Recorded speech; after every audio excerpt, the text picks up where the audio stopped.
네, 이재명 대통령은 첫 번째 비상경제점검 TF를 주재하고 지금 당장 필요한 경제정책으로 추경을 꺼내들었습니다. 문제는 얼마를 어디에 편성할지가 중요한데요. 관련해서 지역화폐를 상당 부분 반영해야 한다는 게 핵심 측근의 생각입니다.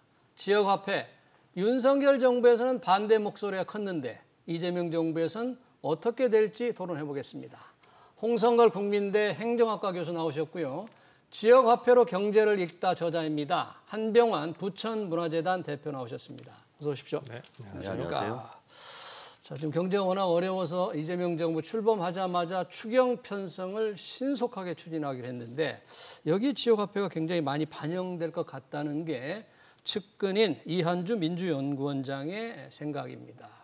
자, 우선 지역화폐 시청자들을 위해서 지역화폐 관련 책도 쓰신 분인데 한병환 대표께 여쭤보고 싶습니다. 지역화폐가 정확하게 뭔지, 언제부터 발행된 건지 좀 상세하게 좀 부탁합니다. 네, 지역화폐는 지역 제한을 둔 돈입니다. 예. 특정 지역에서만 사용할 수 있고요. 사용처가 제한되어져 있습니다. 예. 대형마트, 백화점, 프랜차이즈 직영점에서 사용하지 못하고요. 그래서 골목상권, 전통시장 이런 곳에서만 사용이 가능합니다. 네. 그리고 인센티브와 할인을 제공합니다. 10% 할인을 제공한다면 10만 원을 주면은 만 원을 얹혀서 11만 원을 사용할 수 있는 거죠. 예. 이러한 지역화폐의 특징은 어떠냐면은 이 소상공인 자영업자들의 매출을 증대시킵니다. 예. 그리고 대형마트, 백화점, 프랜차이즈 직영점에서 가는 매출의 일부를 골목상권으로 돌려서 경제 균형 정책이라고 할 수도 있고요. 예. 요즘같이 어려울 때 이 소비를 늘리는 지역 상권의 생명줄과 같은 역할을 할 거라고 생각을 하고 있습니다. 그래요. 우선 그런데 이게 지역 화폐라고 좀 저도 그렇게 얘기를 했는데 이게 지역 사랑 상품권이잖아요. 지역이 앞에 붙어서 예를 들면 뭐 부천 사랑 상품권이라든지 또는 대구 사랑 상품권이라든지 전주 사랑 상품권이 되는데 그렇습니다. 요것만 왜 화폐라고 부르죠? 화폐는 아니잖아요. 뭐 화폐처럼 그 지역에서는 아까 말씀하신 것처럼 뭐 돈처럼 쓸 수 있으니까 그래서 이제 화폐라고 하는 거고요. 뭐 상품권도 있지만 학생들한테 뭐 주는 뭐 말하자면 그걸 지역 그것도 똑같은 지역 화폐거든요. 예. 뭐 하다못해 여기 뭐 우리 저 시내 통인시장 그러면 통인시장에서 자기네 상인연합회에서 엽전을 발행해서 준단 말이죠. 근데 이제 그거를 살 때보다 조금 더 가치를 얹어서 쓸 수 있는 거예요. 그러니까 똑같은 개념입니다. 그런데 이제 화폐라고 부르는 이유는 그것이 사실상의 유동성 증가 효과를 가져오니까 뭐 화폐라고 해서 틀린 말은 아니죠. 예. 이제 저는 아까 우리 저 한병환 대표께서 하신 말씀을 뭐 그럴 수 있어요. 그런데 그거를 조금만 넓게 그리고 우리 거시적인 측면에서 국민 총 경제 입장에서 보면 그렇게 단정할 수가 없다. 그보다 더 큰 문제가 나올 수 있다라고 생각을 하는데요. 그 이유가 왜 그러냐면 이렇습니다. 지금 96년, 뭐 97, 8년경에 이제 처음 나와서 지금은 전국적으로 모든 지방자치단체가 이거 안 하는 데가 없어요. 서울시도 하고 있고요. 서울시에 25개 구청이 다 하고 있습니다. 그건 왜 그럴까요? 자, 지역화폐라고 해서 10만 원 주면 11만 원 쓴다. 쉽게 얘기하면 10%를 이제 디스카운트해서 주는 거예요. 그 국민 세금에서 지원해 주는 겁니다. 그냥 하는 게 아니고. 소비자 입장에서는 10만 원, 만 원 더 얹어주니까 좋다고 생각할지 모르죠. 문제는 그렇게 해서 소비가 증대되는 효과가 있다. 그게 우리만 하면 뭐 그럴 수 있는데 인접해서 다 해요. 그러면 어떻게 되겠습니까? 사실 우리만 할 때는 왜 증가했느냐? 옆에 지방자치단체에서 가서 쓸 돈 혹은 다른 데 가서 쓸 돈을 우리 지역에서 썼단 말이에요. 그러니까 우리 지역에 좀 소비가 진작될 수 있는데 다른 데도 다 똑같이 한단 말이죠. 그러니까 결국은 그 지역 것만 할 수가 있게 되는 거죠. 그래서 총량으로 그렇고 그다음에 뭐 말씀을 드리겠습니다. 발행하는 데에도 비용이 들고요. 아까 그 디스카운트 해가지고 10% 더 드는 비용 말고도 이거를 관리하는 업체에 들어가는 비용도 있고요. 또 이게 이제 10% 그렇게 디스카운트가 되니까 이거를 소위 그 카드 깡하고 하는 거하고 비슷하게 일반 아까 백화점이니 이런 데에서는 못 쓴단 말이에요. 네. 그러니까 사람들이 어떻게 하냐면 그걸 현금으로 바꾸는 거예요. 네. 그러니까 10만 원을 어치를 11만 원을 받았으면 그거를 다른 데 가서 주면서 한 8만 원이나 9만 원만 현금으로 주세요. 이렇게 된단 말이에요. 그러니까 결국은 뭐냐면 전체적으로 보면 그런 문제가 있으면 또 행정 당국에서는 어때요? 이거 모니터링을 해가지고 잡아내고 벌금을 줘야 될 거 아니겠어요? 불법강을 하는 거를. 그렇죠. 네. 그럼 행정 비용이 또 들어가죠. 네. 그래서 이게 전체적으로 우리 국가 전체로 볼 때 원타임 한 군데, 두 군데, 몇 군데가 딱 한다 그러면 그 지역에 지금 말씀하신 그런 효과가 있을 수 있어요. 그런데 그러면, 네. 전체가 다 하면 이건 좀 쉽지 않다. 여러 가지 말씀해 주셨는데 이제 발행 비용 문제는 조금 이따 얘기해 보기로 하고 네. 먼저 특정 지역에서만 쓰면 그 지역의 소비를 좀 늘리는 효과가 있는데 모든 지자체가 대부분 발행하니까 결국은 다 똑같은 거 아니냐. 어떤 특정 시점 특정 지역에 발행해야만 이 지역사랑 상품권의 취지가 살아나는 게 아니냐. 이 부분에 대해서 우리 한 대표님 어떻게 보십니까? 예. 그 논리가 바로 제로섬 게임 논리거든요. 예. 그 한 지역에서 발행을 하면은 인근 지역의 부가 이쪽 지역으로 옮겨오는데 예. 모든 지역에서 발행하면은 똑같지 않느냐. 그리고 그에 따라서 비용만 발생한다라고 하는 것이 지역 카페를 반대하는 분들의 논리인데요. 네. 이렇습니다. 예. 이 지역 카페는 발행되어지면서 소비가 더 진작이 되어져요. 소비. 즉 총량이 불변하는 것이 아니라 소비의 총량이 늘어난다는 것입니다. 예. 그것은 여러 가지 실증적 연구를 통해서 많이 나타났고요. 또 하나는 이 지역 카페에서 가장 핵심적인 게 뭐냐면은 대형마트, 백화점, 프랜차이즈 직영점이라고 하고 하는 소위 그 대기업 유통 쪽으로 가는 돈의 일부가 골목 상권으로 돌아가는 부분이거든요. 네. 이 부분이 가장 중요한 측면 중에 하나입니다. 그래서 대형마트에서 이 지역 그렇죠. 상권은 못 쓰니까 맞습니다. 골목 상권 이런 데서 네. 음식점이라든지 이런 데 쓸 수 있다는 네. 얘기죠. 그래서 그 골목 상권을 활성화시키는 이 부분들이 가장 중요한 거거든요. 이 지역과 지역을 같이 동일하게 놓고 보고 그 제로섬 게임으로 노는 그 논리는 그래서 일정 정도 문제가 있다는 겁니다. 지역 카페의 가장 핵심적인 역할은 바로 그런 부분들이죠. 제가 조금만 네, 교수님. 어차피 이거 오늘 이제 지역 카페에 대한 예. 그 유용성 문제를 얘기하는 거니까 예. 뭐 말씀을 드리면 우선 첫째는 오해가 있을까 모르는데 저는 지역 카페 자체를 반대하는 입장은 아니에요. 예. 지역 카페가 유용하고 필요할 때가 있습니다. 흔히들 뭐라 그러냐 우리 지역 카페를 갖다가 요즘 우리 이재명 대통령 측에서도 그렇게 얘기를 했더군요. 이게 일종의 진통제 같은 거다. 진통제. 약효가 좋은 진통제 같은 거다. 예. 뭐 그럴 수 있습니다. 환자가 지금 굉장히 아프고 지금 그래서 이게 진통제가 없이는 치료하기가 어렵잖아요. 그러면 뭐 일시적으로 마약성 진통제 같은 거거든요. 강한 진통제예요. 그럼 소비 진작 효과 뭐 이런 거 있다. 좋습니다. 그런데 문제는요. 이거를 지금 말씀하신 것처럼 상시적으로 쓰면 네. 그러면 어떻게 되겠습니까? 그 환자가 진통제의 진통 효과가 다 떨어지는 거예요. 네. 없어요. 그래서 결국은 뭐냐면 환자의 상태를 더 악화시킵니다. 네. 두 번째는요. 자, 우리가 전부 지역이고 뭐고 다 선거를 하잖아요. 그렇죠. 내년에 당장 지방 선거 있습니다. 그러면 지방의 지금 각 지방자치단체 장들은 어떨까요? 지역화폐를 계속 막 발행해 가지고 내가 이런 그 혜택을 지역 주민들에게 드리고 있습니다라고 막 할 거 아니겠어요? 네. 자, 이게 아까 마약성이라고 그랬잖아요. 네. 이게 마약처럼 끊을 수가 없는 거예요. 그거 뭔가 국민 세금으로 가는 거란 말이죠. 국민 세금이 다 들어가는 거예요. 세 번째는요, 네. 더 큰 문제인데요. 네. 기회비용입니다. 지금 기회비용, 아까 예. 말씀하신 것처럼 뭐 그렇게 해서 소비 진작을 하고 전통시장이나 이렇게 가는 거 좋습니다. 그런데 전통시장 자영업자들의 경쟁력이 높아지지 않으면요, 그거는 밑 빠진 독에 물 붓기로 계속 집어넣어야 됩니다. 그래도 효과가 없어요. 갈수록.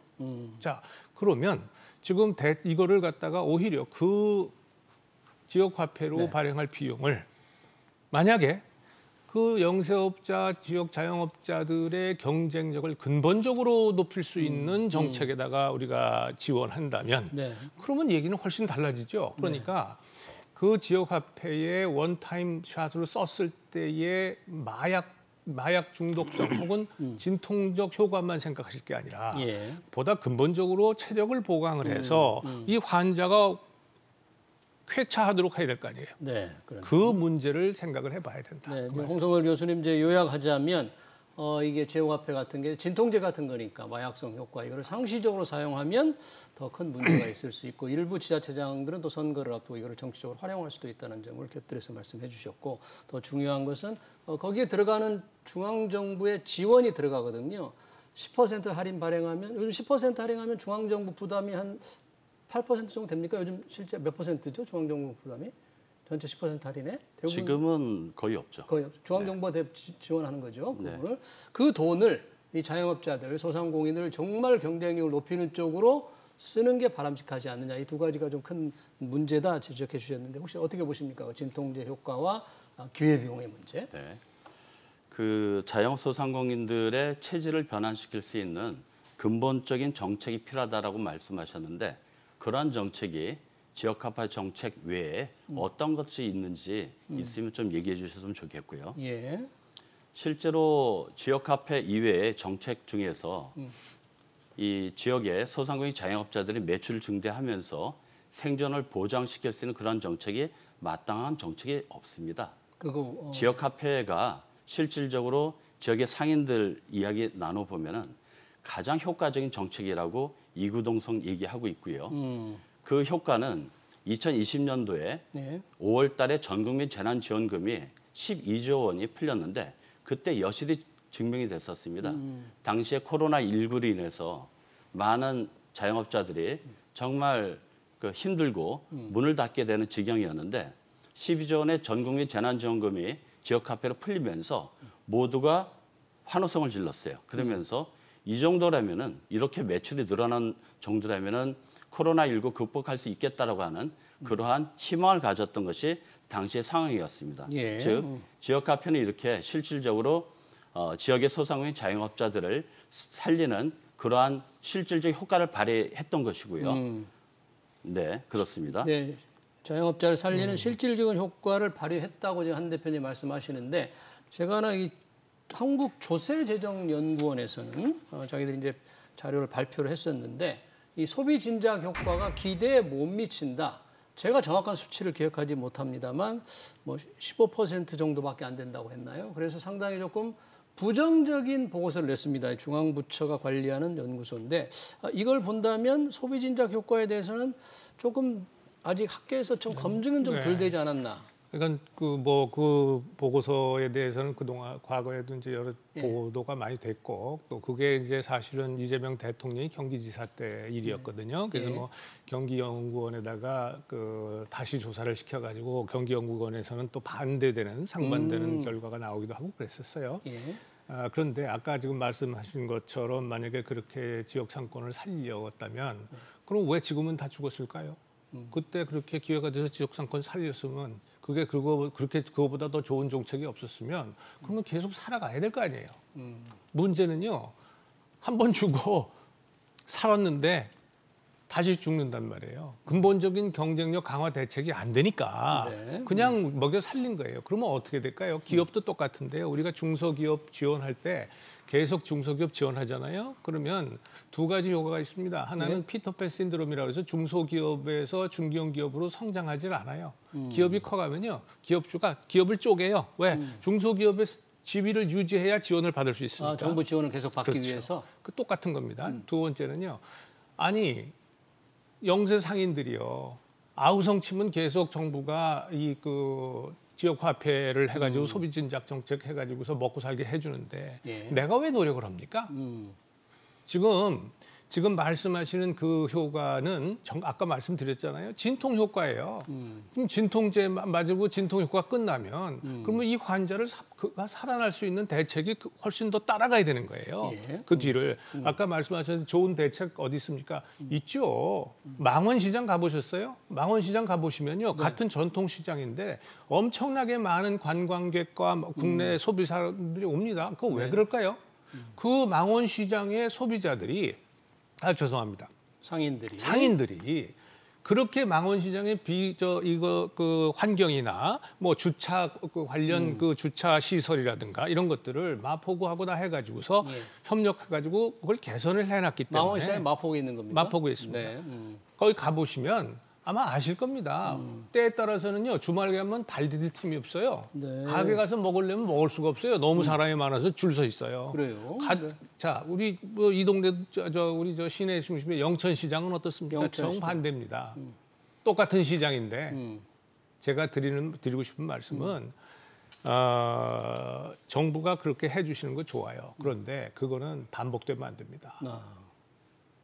딱 원타임 샷으로 이건 어쩔 수 없을 때 한 번 하는 거면 그걸로 끝나고 자구책을 강구해서 경쟁력을 스스로 키우도록 해야 됩니다. 네.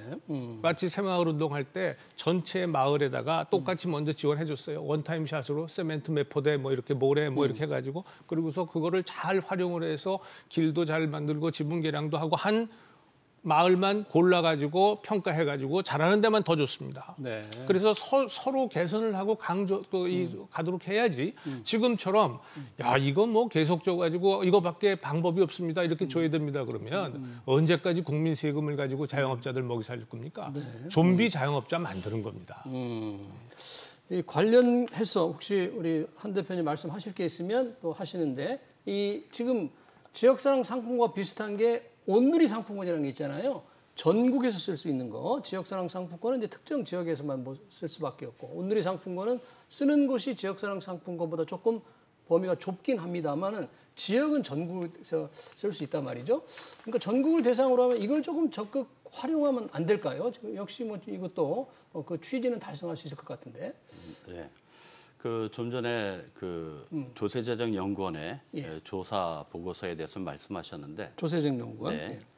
이 지역 카페를 반대하는 분들이 늘 이야기하시면서 거론하는 것이 바로 조세연의 보고서입니다. 네. 근데 저는 이 보고서가 상당히 낡고 부실한 보고서라고 생각을 해요.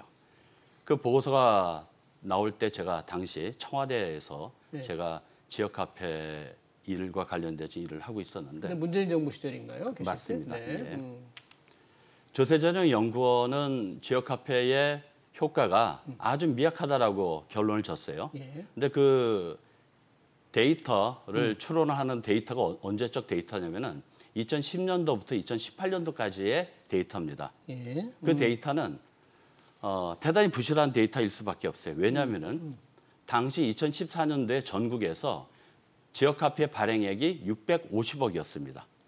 그리고 2017년도에 2,400억 정도 되어져요. 전국의 지역 카페 발행액이 많지 않았다는 겁니다. 이건 마치 그 수영장에 소금을 한 움큼 넣고서는 소금이 검출되지 않는다라고 얘기하는 것과 똑같은 거거든요. 즉 지역 카페가 제대로 발행되지 않았던 시점을 타켓으로 해갖고 조사를 보고하면서 지역 카페의 효과가 미미하다라고 결론 졌던 겁니다. 그리고 그 보고서는 2020년 9월 달에 발표가 되어졌는데 2020년 5월 달에 전국민 재난지원금이 한 12조 원이 나눠집니다. 그 이후에 바로 보고가 되어졌는데 실제 그 내부에서도 그런 얘기를 해요. 이 조세재정연구원의 보고서는 아직 더 연구를 해야 되는데 여러 가지 사정에 의해서 급하게 발표를 하게 되어졌더라고. 저는 그것이 정치적 의도가 있다라고 생각을 합니다. 그렇게요. 네. 그렇기 때문에 조세재정연구원의 그 연구 보고서를 갖고 지역 카페에 대해서 반대를 하는 부분에 대해서는 실제로 심각한 문제가 있다라고 생각을 하고요. 당시에 많은 연구 보고서가 지역 카페의 효용성에 대해서 이야기를 많이 했었습니다.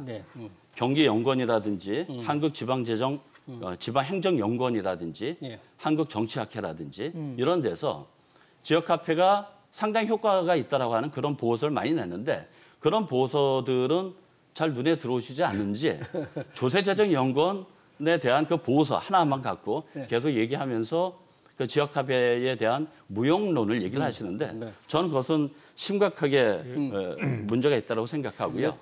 중요한 것은 현장에 답이 있습니다.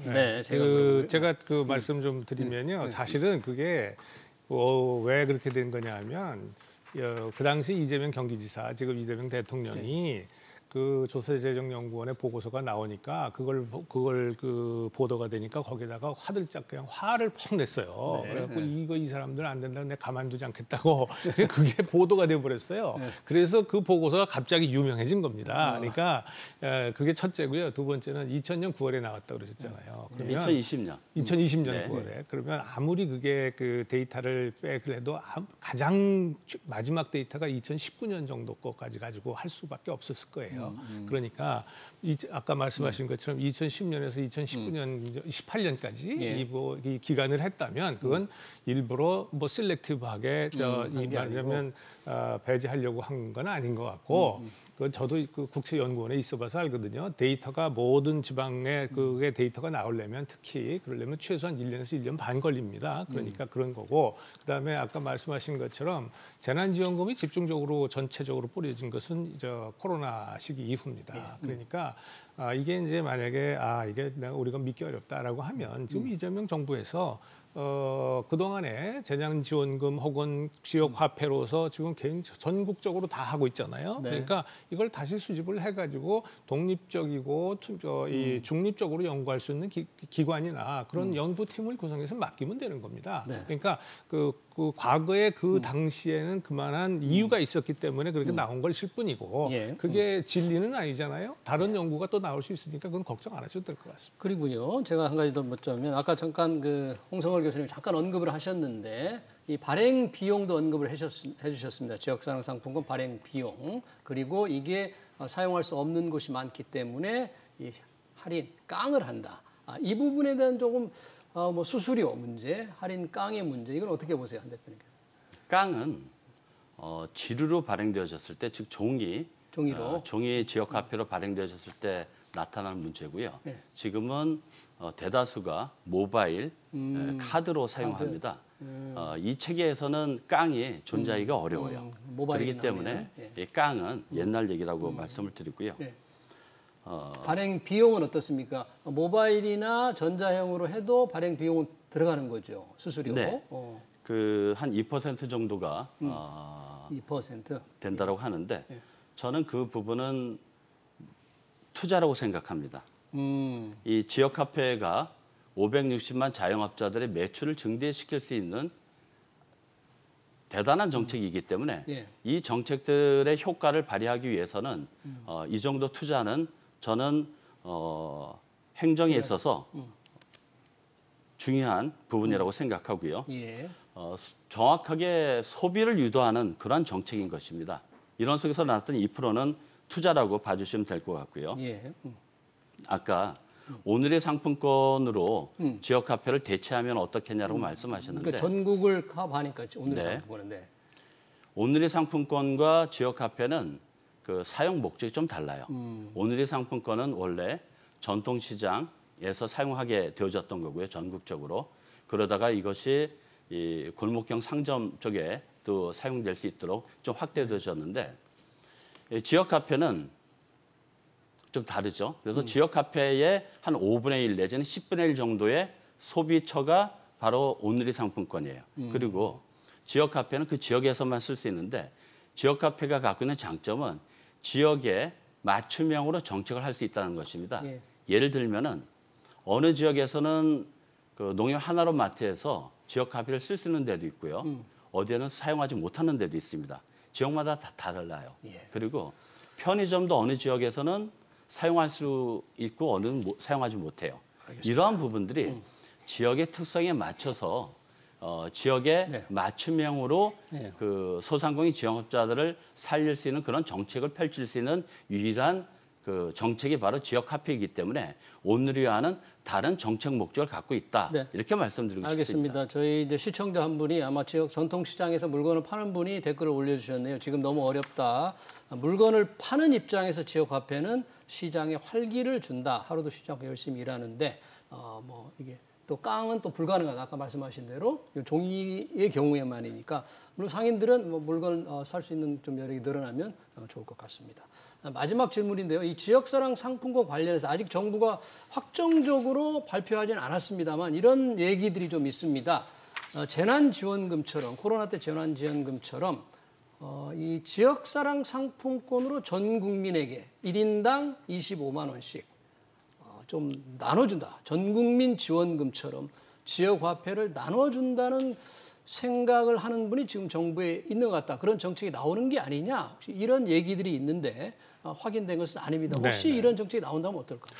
그 이제 그렇게 하면 한 8조 정도 예산이 든다는 거죠. 그래서 제가 그 뭐 1인당 뭐 25만 원씩 네, 하면 1인당은요? 그때 그 지난번 그 정부 말에 아마 예산 과정에서 그 얘기가 좀 나왔던 것 같아요. 그래서 한 8조 정도 그때 예산이 들어간다는 얘기가 전 있었는데. 국민이 나눠주면 한 10조를 훌쩍 넘을 것 같은데 여튼 네. 그러니까 네. 뭐 그 총액은 예, 모르겠습니다. 예. 근데 하여간 말씀드린 것처럼 저뿐만 아니라 지역화폐를 저는 뭐 지역화폐를 아까 말씀드린 것처럼 항상 반대하는 건 아니에요. 네. 지역화폐가 필요할 때가 있습니다. 그리고 그 아주 비상시고 뭐 이럴 때가 이제 필요한 건데 과연 지금이 이제 그것이 필요한 때냐라고 하는 것은 이제 우리가 현실적으로 판단을 해봐야 될 문제고요. 그다음에 지금의 어려움이 자영업자도 어렵습니다만은 사실은 건설업계가 지금 아주 굉장히 심각합니다. 예. 건설업계가 이게 사실은 일자리의 근본 원천이거든요. 그래서 이게 돌아가면 지역의 전통시장도 돌아갈 가능성이 이제 많다. 그래서 저는 어느 곳에 더 우선순위를 둘 것이냐 하는 문제를 선택적으로 갈 수밖에 없지 않느냐 이렇게 생각합니다. 알겠습니다. 전 국민에게 지역화폐를 1인당 뭐 25만 원씩 나눠주는 그런 구상에 대해서는 우리 한병환 대표는 어떻게 보세요? 네.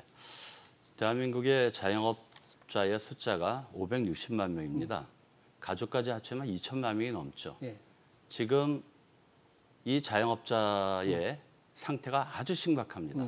두 집 걸러서 한 집이 문을 닫을 정도로 지금 심각하고 현장에서 얘기를 들어보면은 거의 죽을 정도라고 얘기를 그래서 해요. 전 국민에게 나눠준다는 구상을 만약에 정부가 해서 추진한다면 어떻게 보세요? 저는 해야 된다고 해야 된다고 생각합니다. 본다. 네. 알겠습니다.